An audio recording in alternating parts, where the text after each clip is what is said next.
was a hypo, and I'm like, welcome to Capes. I'm Jared, and today, what's up, brother? Yo, what up? And oh boy, all right. I miss Krakoa, Robert. I'm just gonna start off by saying that, because here's the thing. All right, so from the ashes, this should have been a slam dunk because you were getting rid of the era that was controversial at best when it comes to the X-Men. Hey, what's up, Cameron? And the thing is, and you had some solid talent. Like you even had Stegman on art for, I think it was X-Men was the one he was drawing. Then you had Gail Simone writing. This should have been a slam dunk, but then it's just, as you put it, it's boring. Yeah, it's boring.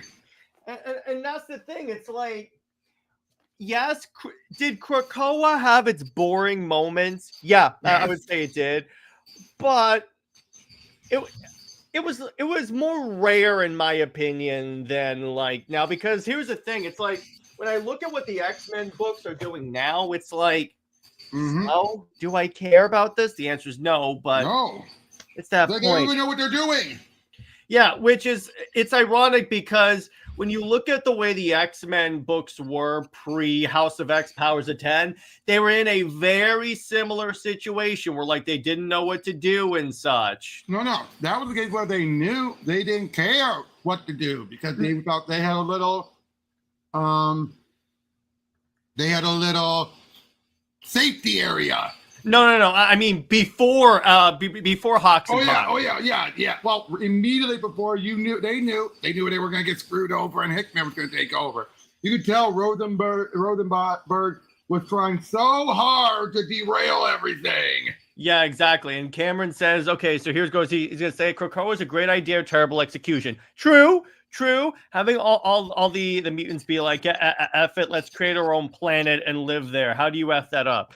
It's when you look at Hawks and Pox, okay, Hawks and Pox itself, all the stuff that Hickman did was pretty good. It's he set up a great new world.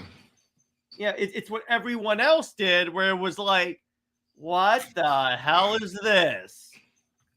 Exactly. And accordingly, it's Hickman had this entire plan, but what happened was... Basically, everyone felt, oh, I like this. No one can touch us.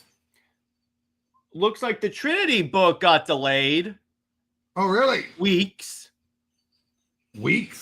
Issue 5 says has been postponed by 7 weeks. Thank God. And then... Issue 6 has undergone a change and will be reducing on December 24th. Oh, but we already know the artwork. What for that was already shown. Yeah. Well, okay. It can't be that, it must be a writing change, not a artwork change. That's what I think. Anyway, we'll talk about that later. But it's again. So here's the thing. I've always loved the X-Men, and here's why. In addition to their positioning, because I always like those characters that are God level powers. And Robert, the Marvel universe, which group has the more God level powered people? It's the X-Men, right? Yep. It's that's why in Avengers versus X-Men, the Avengers got their ass kicked for half the book. That was such a great book. We should talk about that sometime. But anyway, you had Omega level mutants. Yeah, exactly. It's there's no upper limit. And then when you see Krakoa, when you see Hawks and Pox, that revitalized the X-Men brand big time, hugely, and everyone was super excited for it. Because it was something fresh. It was new. You knew it wasn't going to last long. Yeah, exactly. And I remember reading it. I was like, oh my gosh, this is brilliant. Yeah, it was something fresh and new. Now, granted, it didn't make the X-Men good in the greater Marvel universe. Let's be honest. No, it turned them into supervillains. But here's the thing. To quote Comic Story, and when he used to talk about this, he would say, by RIP, he used to say that his problem with the X-Men is that the X-Men saved the world, were accepted, and then shortly down the line would stop being accepted by mankind, and it would be the same cycle over and over again. Yeah, because they needed it. They definitely not Marvel. They refused to truly break the status quo. this was the one time where they did this. Now, what Hawks and Pox reveal is that Moira brought her back. What Moira was a mutant. Moira. Yep. Because previous to this, she was a human, air quotes, right? Mm-hmm. Yeah. So her power is that when she dies, she essentially she respawns, if you will, at the beginning of her life, but she has all of her. She's conscious. In other words, she's a conscious baby in her mother's womb, and she's definitely not crazy. Funny enough, do you know what they did for an X-Men 97? They gave that to Jubilee. Yeah, exactly. Now, I love that. Now, what it's revealed is that so she's been like influencing a lot of the events of the X-Men from like behind the scenes. So what happened is, so she comes to Charles Xavier and says, "Look, unless we break the cycle, your dream is not going to happen." They do the same thing to Xavier and to Magneto, and then they form an alliance and create the nation Krakoa. So that's where it started. Now, according to Hickman, as soon as he got them on the island, Marvel said, "Okay, we're going to throw out your entire plan." And he's like, "Wait, what?" Never mind the fact that his thing was like severely like. To be fair, from what I understand, it was more Ed went on, and then editorial like, "Hey, Hickman, all the other writers don't want the party to end." Yeah, but I'm like, and it shows when you get to Inferno. Inferno was supposed to be leading into the climax. Yeah, exactly. And I am honestly surprised that Hickman came back for like Ultimate after the crapshoot that happened. Probably because he actually gained control he wanted. But unlike Rucka, Hickman earned it. Oh yeah, 100%. Because with his Fantastic Four and then Avengers and New Avengers run and then Secret Wars, he earned that place. And Hickman, unlike Rucka operates on one book. Hickman operates on a brand. Yeah, exactly. And Hickman, the thing I always tell people about Hickman is that with his stuff, you have to look at it as the entire run, because here's the thing. Yes, there's going to be many issues where it looks like nothing happens, but here's the genius part of Hickman. Even the most minute, seemingly inconsequential issue, when you read the entire run, you're like, that's where that was introduced? Yeah. Robert will grab that. But anyway, but yeah, it's like, and yes, Xavier was. I'm no Marvel expert, but sorry about that. No, it's all good. We can all agree that Xavier was creepy as hell, right? Like, I know I'm not a Marvel expert, but was that when they went full on Xavier is just as bad or worse?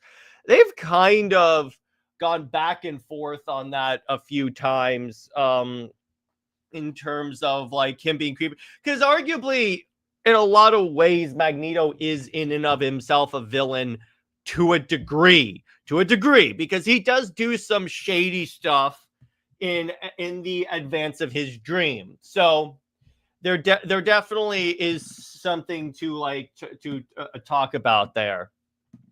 But in terms of like the X-Men, what I really think. So here's the thing. So here was the basic status quo. Robert's probably doing something. It's okay. So here's the basic status quo of the X-Men when you get to Krakoa, like from Krakoa and on. And Robert's back. Hang on. Sorry, I had to switch to my phone. It's all good. So Robert, explain to the audience what Krakoa set up. What was the effect of like House of X powers of 10? What was it? Explain to the audience the okay, and he had to leave. Technical difficulties, folks.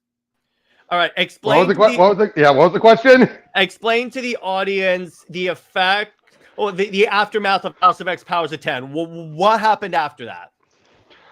You mean with with Inferno, or you talking about the Lords? I'm talking about what did the status quo look like? And by the way, you are roboting. How about now? Do I sound better now? Much better. Go ahead. Well, to be honest, I read a lot of it. I didn't read all of X-Men, but from what I understand, afterwards, they basically had their own sovereign nation. Basically like Genosha, only bigger. Mm-hmm. And basically, now anyone that was a mutant would be there, safe haven. But they also decided, they were basically pushing their own way of doing things on that Mm-hmm. nation now. But if anyone was a mutant, they'd be going over there and saying, "You're coming with us, whether you want to or not." Yeah, yeah, exactly. Oh, the other thing is like they would also do it where so Xavier had said, "Hey, look, we have all of we have these drugs that would cure people, but because you were essentially assholes to mutants, we're gonna withhold those drugs. You have to earn it." Oh yeah, taunting, and also anyone that dies can come back. Which was a mistake because I got news for you. That takes away all of the stakes of anything that like happens in these But stories. they did use it in clever ways, like Beast, for example. Yeah, now here's the thing. At the very least, they did do a few things where like people were brought back that were still alive and such. So I'm like, okay, they're doing some cool stuff there. And technically, the X-23 we're still following is not the original X-23 anymore. Yeah, exactly. So I'm like, oh, that's actually really cool. I like that. See, that's where you can have some fun with that. But it's like then you got books like X-Men Green or the fact Green. or the fact that they retconned it that Jesus Christ himself was a mutant. Or you had Dan Slott because he was writing Fantastic Four decided to say, "Oh, Franklin's not a mutant." I'm surprised Marvel let them do that. Let him do that. No, they simply say, "Oh no, his powers are just cosmic, but he's not a mutant." But I think since they reversed it as soon as he left, I think. Yeah, I know. They were like, "No, he's not. No, yes, he's a mutant. He's a mutant. He's a mutant." Yeah, because again, it's like what he did. I'll never forget. Again, I like Dan Slott a lot of his writing, but the times where like I don't like it and he makes it known is when he tried to do a little story where he didn't like the notion that Jean DeWolf had a crush on Spidey. So what did he do? He had it be during one of the nights when the symbiote was taking the suit for a ride, for his body for a ride. He went up to him, thought, oh, she said something nice. It must be in love. Tried to lead him for a kiss, and she's like, whoa, I mean, I like you like a brother. Like, no, you do not have like a shrine of articles to him in your home for someone you look at as a brother. Yeah, exactly. By the way, how you doing, Tavia? Good to see you again, brother. But yeah, Yep. Yeah, you don't do that. You don't do that, right? Yeah, exactly. But yeah, so what I did because this is a thing I will give Marvel. That was a fantastic thing they did. So what they did, so you know how they divided all the parts of the Krakoa era into like Dawn of X, Fall of X, Reign of X. They released these trade paperbacks. Like Volume 1 had the first issue of X-Men, X-Force, X Factor, and such. So I just grabbed a bunch of those and just read. And I'm like, I read about like 5 or so of them, and some of the series I really like of course Hickman's X-Men, X-Force I love because it's basically like anything by Benjamin Percy. Anything by Percy. I mean, hell, it's Wolverine. Yeah, exactly. So I'm like, yeah, he was pretty dope. But it's like the other stuff. Here's the thing. It was interesting in the beginning because you're like, because even with this series, I wasn't digging. It was more like, okay, any minute now this is gonna get good. Any minute now this something's gonna happen. Apocalypse. Sorry about that. It's like Apocalypse now feels like humanity's finally going where I want it to go, but not in a bad way. Yeah, so I'm like, why didn't you try and do this before? But it's like, but Apocalypse also tried to wipe out humanity. That's the problem with like all of the villains joining. I'm like, wait a minute here. Yep.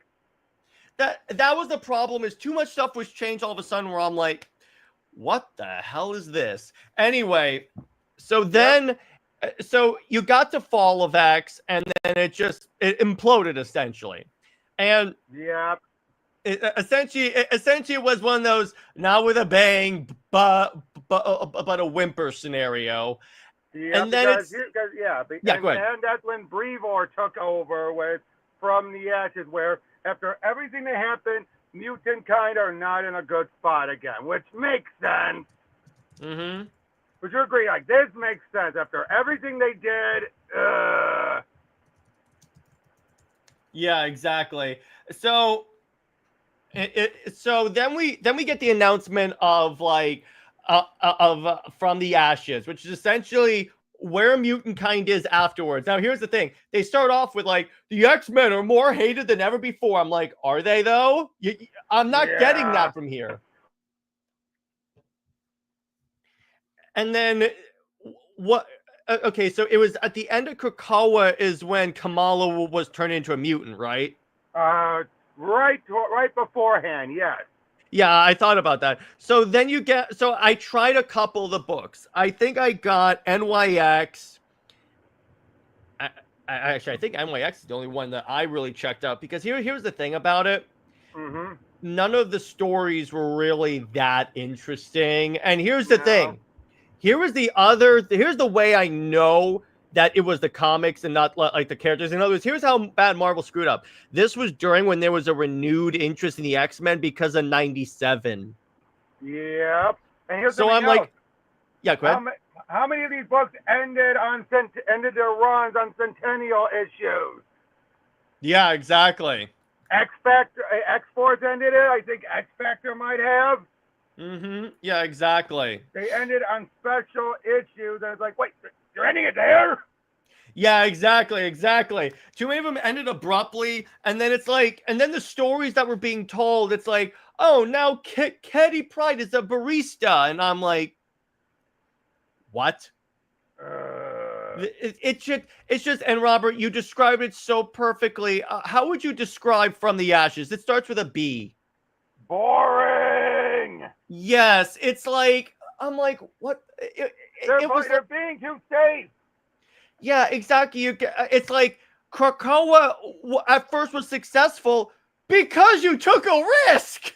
I'll tell you this. You want to know one funny thing? They ended up having to do an entire event to deal with Xavier. Why? So it could be handed off to Hickman. Yeah. For Imperial. Mm-hmm. Yeah, exactly. What does that tell you? That Hickman got the last laugh. Mm-hmm. Yeah, I know, right?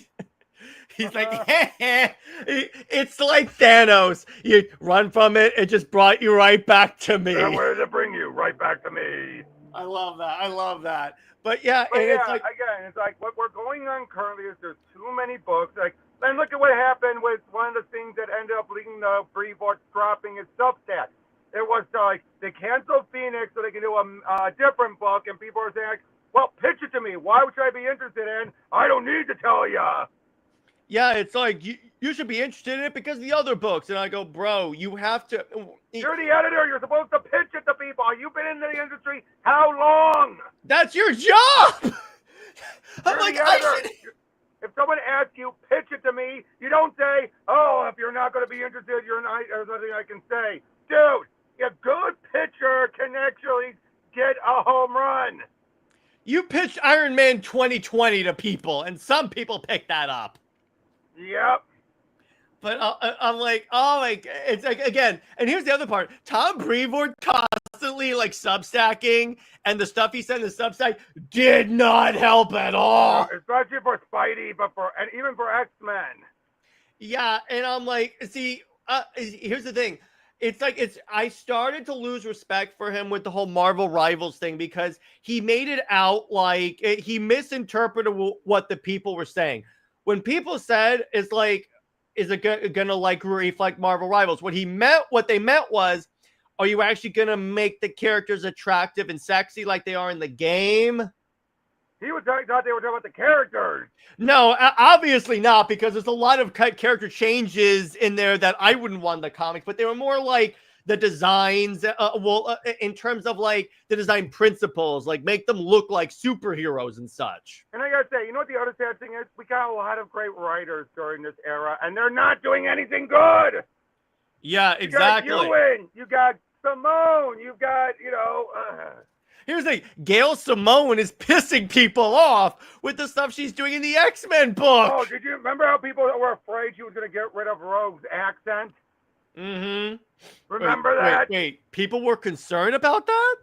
There was a point where it felt like she was trying to, unlearn her accent. Oh my God, Gail. And it's like, but it wasn't. From what I understand, it wasn't. But people were like, no, you do not get rid of her calling people sugar and having that Southern bound twang. You do not get rid of that. That's kind of one of her defining features.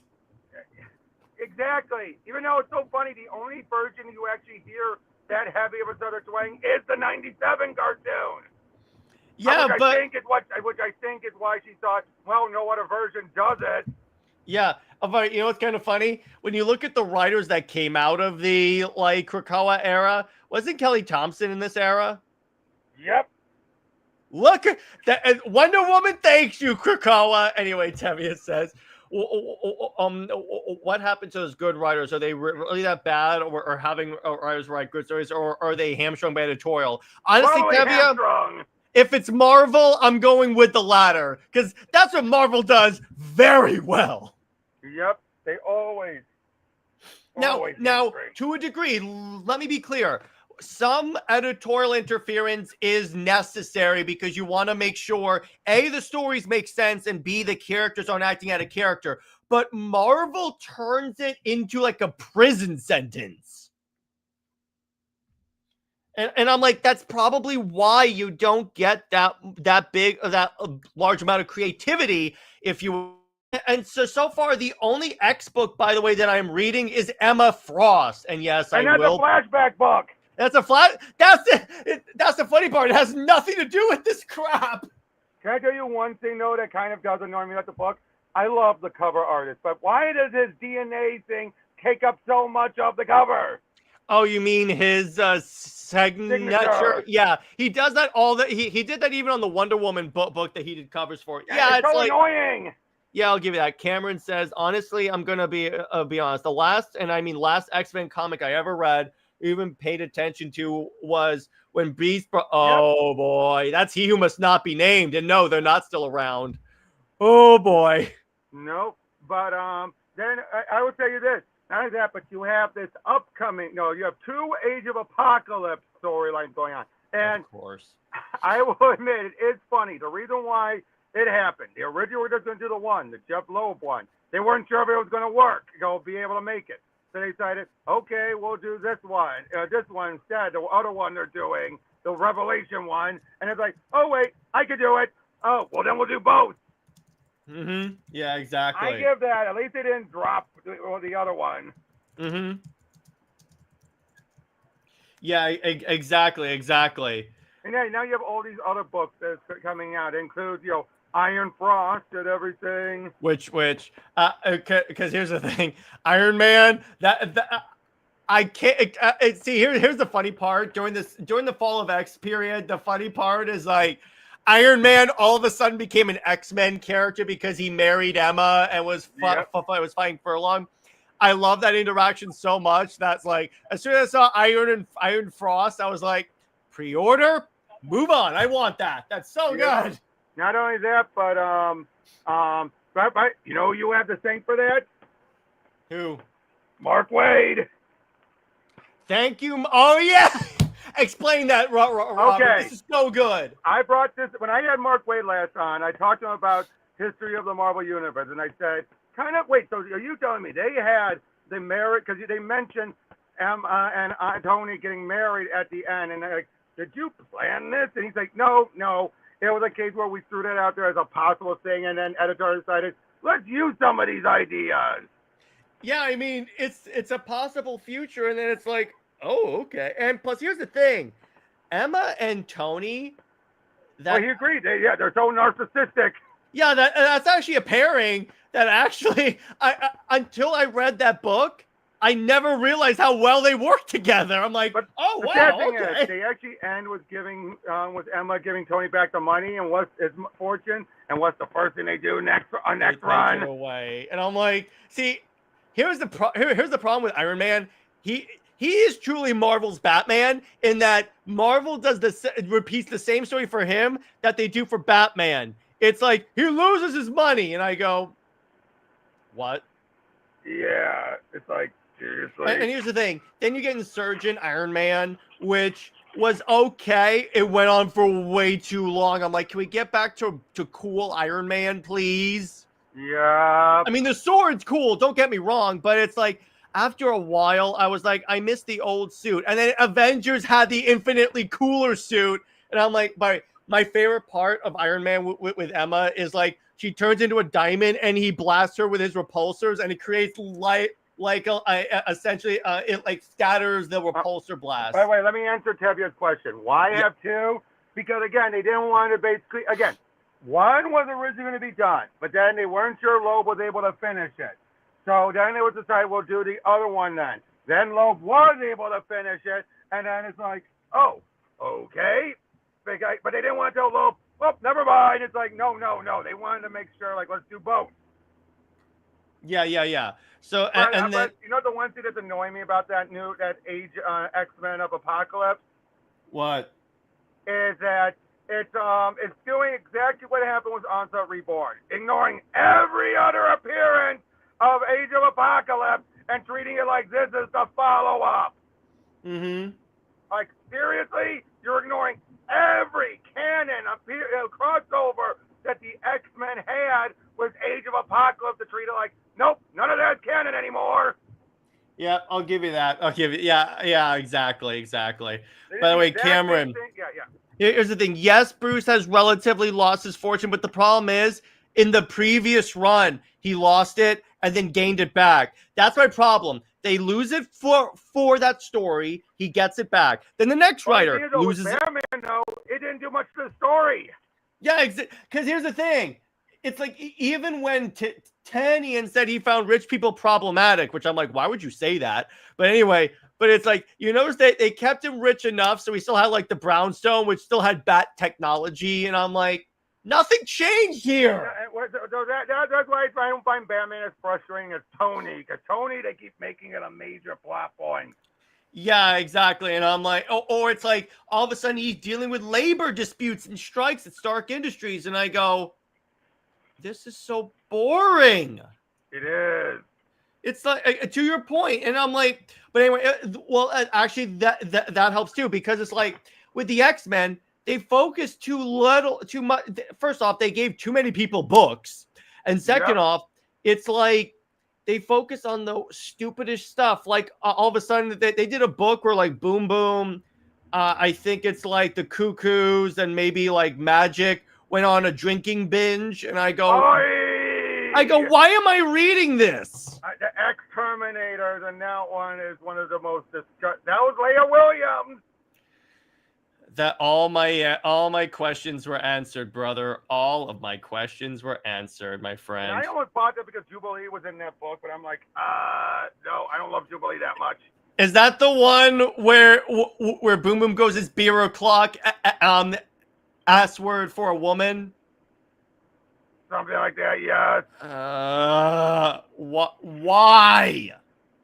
And she's the woman who wrote Power Girl. No wonder you hate it. I can definitely. Surprise, Power Girl lasted that long. Yeah, I know. I honestly, that's another good like that's another good question. Why did they survive? Why did that book survive so long? Yeah, Tevia, I forgot that comic was a thing. Yeah, me too. Mm-hmm. But yeah, it's like with the X-Men, it's like what they need. Yeah, go ahead. Again, here's the problem with the era. The problem with the Krakoa era was when they were again, it was a safe haven where all of the creators could tell whatever political stories they wanted to tell. That makes sense. And look, that's how we got X-Men. The funny thing is, after the first mini for X-Men Green, you know they did follow-ups where they actually went the other direction. Originally, we were having it be, no, she's absolutely in the right. Then by the end of it now, she's a complete villain. Nature Girl's now a total villain. Well, yeah, she murdered people. Oh, I know. They actually, again, for whatever reason, Jerry Duggan, who I do appreciate a lot of his work, But unfortunately, he is one of those people who think my politics is right. Oh, yeah, exactly. But now let me ask you this, Robert. Let's say Marvel put you in charge after Krakoa. Like, let's say Fall of X has happened and they're off the island. How would you fix the X-Men? Okay, first of all, having the X-Men be in a bad spot after Krakoa made sense after how many people they screwed over. Yeah, exactly. All right, so I would have that, but I would have it be the X-Men are in a rough spot. They are hated, maybe not hunted down, but definitely hated. Mm-hmm. But eventually, there comes an event where they have to save the day. Have it be something from the future or something shows up, ready to and they have to stop it and regain people's trust, so they're at least back in a more neutral area. And what you could do to help that, one of the X-Men actually sacrifices their life. And obviously that they can't come back to life. Obviously we'll find someone to bring them back. But it's like, that way you also have a martyr and say, hey, a mutant gave his or her life to protect you. Protect humanity, not just mutants. Yeah, exactly. So it's like, at that point, it wouldn't like completely thaw like all the tension, but it would help significantly. By the way, can I give you one example, one very clear case of, you could tell there was a revolt in the Krakoa era? All right. Well, it was clear. Mystique and Destiny represented the other writers, and when they decided we're going to remove Moira's powers and power, and then make her a villain. Oh yeah, because didn't she turn into essentially a Terminator at one point? And we thought was going to skin MJ. Yeah, I'm like, what is this? As soon as I saw that, I was like, what the hell? And by the way, Dave says to me, it always felt like Grant Morrison's New X-Men was the last X-Men comics. Felt like they were still moving in a fresh, positive direction. Ever since that's been a rehash. I'd argue. I disagree. I would say Utopia was the last time. Yeah, I really enjoy Utopia. I would say everything after, like everything up until AVX. Yeah, I was about to say AVX is like the point where like everything went downhill, because that's when you have Cyclops becoming essentially a terrorist, and I'm like, and then of course you had them like, oh, the X-Men don't matter, the Inhumans matter. Why? I got that. The Inhuman and the Terrigen Mist is killing off mutants. Oh, it's just like a peanut allergy. Yeah, exactly. Sorry, what the hey, Charles Sewell? Yeah, I know. But remember it's like IVX, and I'm like, what? I know, he's compared it to a peanut allergy. And then I love where as soon as Marvel got the rights to the X-Men, they're like, hey, Donnie, kill them. Well, kill most of them, not all. Most of them, essentially. But I'm saying, and they haven't done anything since. Yeah, I know. It's like Marvel is like, don't look at them, and maybe the audience will forget they exist. Well, to be fair, they are coming back. They are a big part of Imperial. I hope so, because like I haven't seen Black Bolt in forever. He's made some appearances here and there, but yeah. The last time I saw a form of Black Bolt was in New Avengers, the new series right now, where they have the clones of the Illuminati. Mm-hmm. And I'm like, okay, this is weird, but yeah, it's like, for me, what I would do a similar idea, except I would have like maybe a mutant embassy, and I would keep the embassy idea for like to connect them with like mankind, but I feel the other thing, I would have at least half of the Avengers be mutants. And by the way, no, they never resolved that, Tevya. There's still two X-23s. Oh, yeah, that's true. That's the other thing. I'm like, okay. But yeah, you should have half. In other words, bring back Avengers Unity Squad, because with that, you see, you give the people more of an everyday experience seeing heroic mutants. Yep. So it's not like, we saved you from like say apocalypse once, and then a month or two goes by and you forget. No, it's like every single day they're saving your life. Exactly. That's what you could do. Dave says the one time Marvel Comics tried to have synergy with the MCU was killing off some of the most popular characters and replacing them with the Inhumans due to film rights issues. Yep. And then remember they tried to push the Inhumans TV show? Mm-hmm. Yeah, exactly. But I'm like, yeah, that's the sad part about like the mutants, because here's the thing. The X-Men, in many ways, until the MCU started, the X-Men were Marvel's like flagship book. That was the one that like everyone was like, you gotta read X-Men. And now it's like I barely see anyone talk about X-Men unless they're an X-Men specific channel. Mm-hmm. And I'm like, you know what? That's sad, but you know what? You deserve it. You deserve it.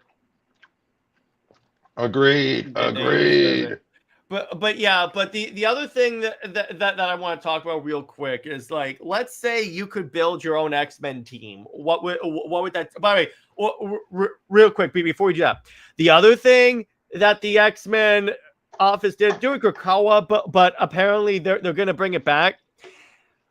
The stinking Hellfire Gala. You know why? Why? It's for the artists. Of course. It's for the artists to have a good time. Essentially, it's X-Men prom. That's what it is. And I'm like, what? Well, you gotta blame Rivals too for that.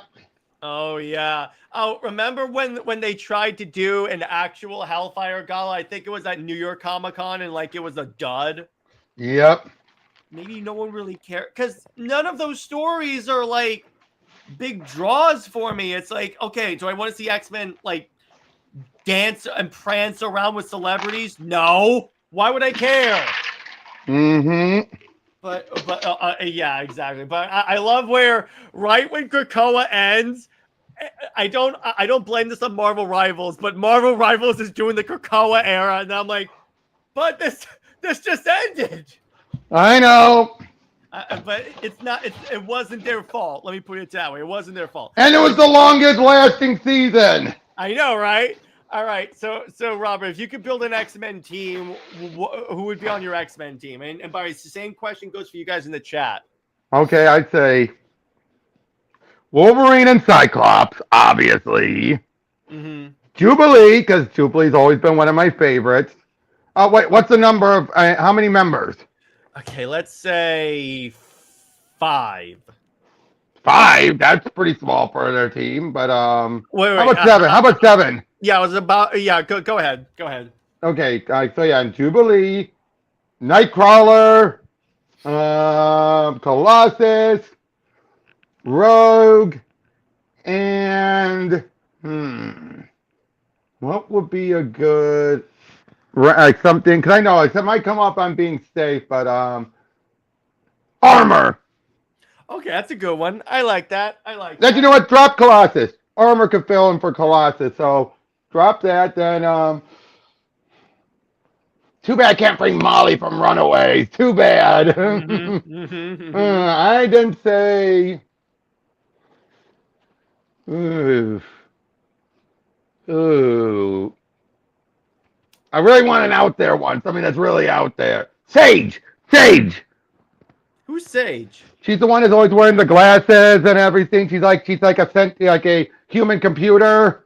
Okay, I can go with that. So for me, Scott, Emma, Logan, obviously, they're my X-Men Trinity. And by the way, Cameron asks, is Wanda still a mutant? I think so. I don't know if they gone back or not. Let the play save and say no for the time for this one. Yeah, so it's Scott, Emma, Jean. I would go with Rogue. I love Rogue, so she's gonna be on the team. Bishop. And okay, so my last two. All right. So I also want a really out there one. Phantom X. And most of mine involve guns. Isn't that funny? You know what? Screw it. Deadpool. Did he count? He counts. He's an X-Men. They always go back and forth. They go back and forth. All right. I won't use I won't use Deadpool because I don't want to do Jean Grey because she's too powerful. Juggernaut. I know I immediately said too powerful. I picked Juggernaut, but screw it. I'll pick Juggernaut. Nice. All right. And Tevia says X-23, Gabby, Honey Badger, Nightcrawler, Jean Grey, Rogue, and Gambit. That's a good team. That's a really good team. I like that team. Cameron says Quicksilver, Emma, Sunspot, Hope. Some good. Cable, Toad, Rachel. Great choices. Wow. Well, Rachel counts as Phoenix. But it's not the Phoenix, so I'm fine with that. I'm fine with that. Another team, he wants Professor X, X's daughter. Wait, he has a daughter? Technically, yes. I've never heard of that character. Hold on. And by the way, Tavia, you would need to replace one of your team. Xandra. She was introduced in the Mr. and Mrs. X mini. Okay. Also by Kelly Thompson. Isn't that funny? Mm-hmm. Yeah, but yeah, so yeah, great teams, everyone. Great teams. But yeah, it's like, and now let me ask you this: top 5 X-Men stories. Dark Phoenix. Of course. Astonishing X-Men. Okay, yeah. Even though that's written by he who shall not be named. I know. I was like, careful.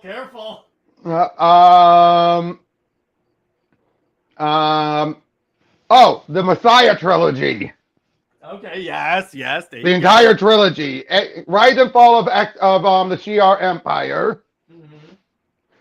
Mm-hmm. Days of Future Past. Of course. Okay, here's an obscure one. Wolverine Rebirth and Sabretooth Rebirth. Or Evolution and Sabretooth Rebirth. Those 2 minis done by Jeff Loeb.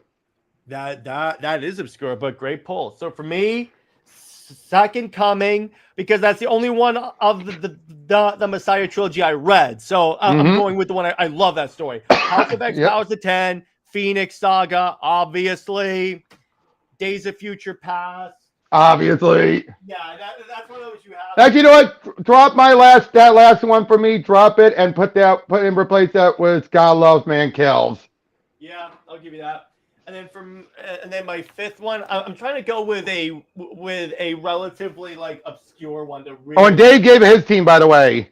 Oh yeah, and Dave's team is Emma, Jubilee, Nightcrawler, Kitty, Colossus, Archangel, and Cable. Excellent picks. Wow. Yep. I gotta say, because for me, Jubilee always deserves a place to shine. Yeah, exactly. So for my last pick, all right, you know what? I'm gonna go with the Emma Frost mini-series, where it's basically her origin growing up. All right. It's really, really, really good. Cameron says Utopia because I love Scott and Emma going up against Emma. That's the only story I acknowledge. I will acknowledge that relationship. Scott, dude, you're hurting my feelings there, Cameron. Scott and Emma is like peak. It's better than Scott and Jean, and I just pissed off every single X-Men fan watching the show right now. Rightly so. Just watch Brit and Mai's episode on Scott and Emma. We may do one on Tony and Emma. That'd be a funny episode. But yeah. So overall, I think that's a good place to leave it. So in all likelihood, it's like I don't think under Brevoort I really see the X-Men like rebounding. I really don't. What do you think, Robert? Oh, and he's muted, which is okay.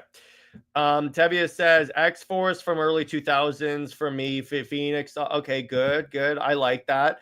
The X-Men read by Tom Taylor. Okay, that works. You got some good picks, bro. Some good picks. But yeah, so while Robert like works with his technical issues, for me, in terms of like Comics League. So tomorrow's Comics League Dark, we're going to be talking about the Batman Deadpool and all of the backup stories. Then we're going to talk about Robert Redford dying and like how cool of an MCU villain he was. Movie night, we're going to be talking Sorry about that. Had a phone call interrupt. Sorry.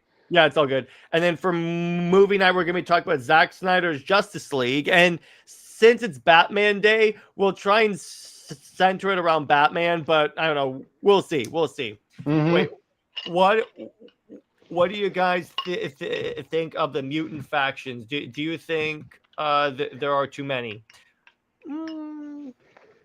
That's a hard thing. That's a hard question. I'm like, to a degree, yes. I do feel like too many writers go, I want to create my own group. And I'm like, yep. Work with what you got. Tim out. Hey, what's up, dude? Says, do you think after Hickman finished the Inferno, the end of the Krakoa age, it became weaker? The era, absolutely, yeah. But even still, though, it was still better than what we're getting currently. Yeah, honestly, here's the thing. It's like honestly, the thing is, I would have rather them kept Krakoa going instead of like what we have now, because I'm like, it's the classic example of you don't know how good you have it until you lose it. Yep. Because I'm like, at least the X-Men felt like they had a direction, and this just doesn't. But anyway, Super Wonder Legacy is going to be pre-recorded, and Britt and I are going to be talking about Superman and Wonder Woman as mentors in terms of like to Supergirl or to like other characters and such. We changed the topic because Britt and I feel like we could have a more substantive episode on that. But in terms of Robert and I are going to be starting a Superman show on Tuesdays. It's going to be live, so we'll give more information on that when we get close to there. And yeah, so Robert, what else do you have coming on your channel, brother? Well, I passed my 600th PTN recently. Hell yeah! Yep, and I still got more. Bert and I are going to be wrapping up our coverage on the Peter David Supergirl and then starting Bomb Queen. Hell yeah. And Robert, here's to you completing 600.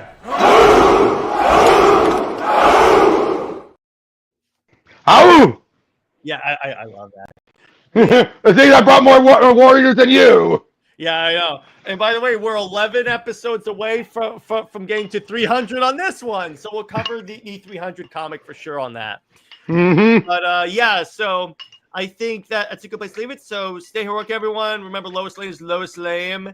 As Steve Trevor, Steve Never. She belongs to General Zod, and he belongs in a hydraulic press. Zois and Max about for life.